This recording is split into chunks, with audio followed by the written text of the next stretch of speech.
I don't want to tell you a story. I want to make a case.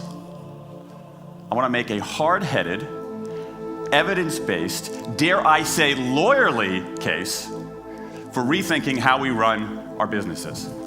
They are trying to convince you that you should act how you feel. You should show more of your feelings.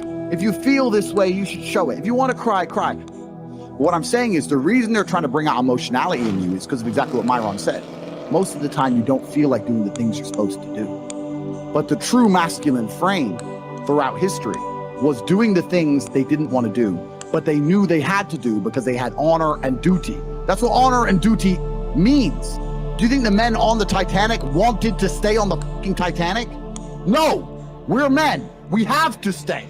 To one group, he said, I'm going to time you to establish norms, averages for how long it typically takes someone to solve this sort of problem. To the second group, he offered rewards. He said, if you're in the top 25% of the fastest times, you get $5. If you're the fastest of everyone we're testing here today, you get $20. How much faster did this group solve the problem?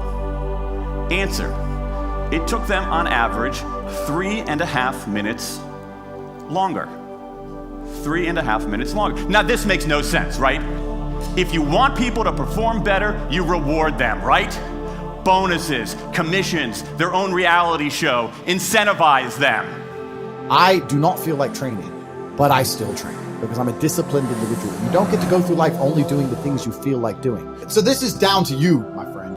And listen, you may feel fired up for 10 minutes after this little talk, but you're not going to feel fired up forever. You need to put systems in place. You need to get discipline. You need to get an atmosphere of people around you who are going to keep you accountable and not make it easy for you to continue to be a f***ing nobody. And then you're going to fix your life. Otherwise, you're going to stay a nobody.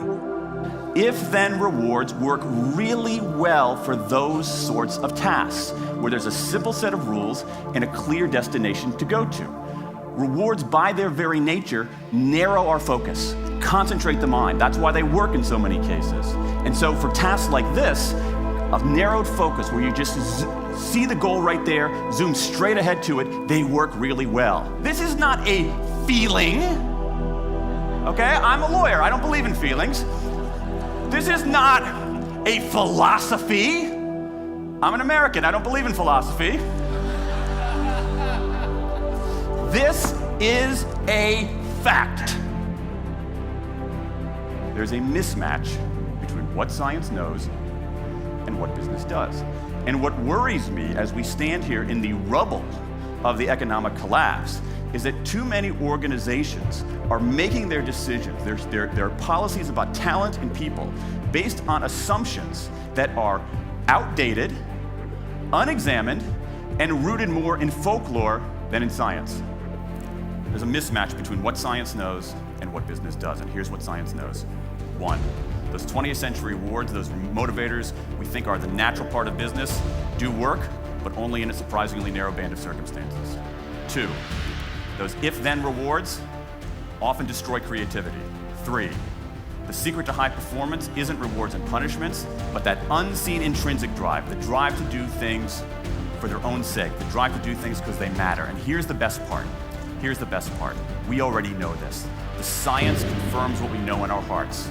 So, if we repair this mismatch between what science knows and what business does, if we bring our motivation, notions of motivation into the 21st century, if we get past this lazy, dangerous ideology of carrots and sticks, we can strengthen our businesses, we can change the world.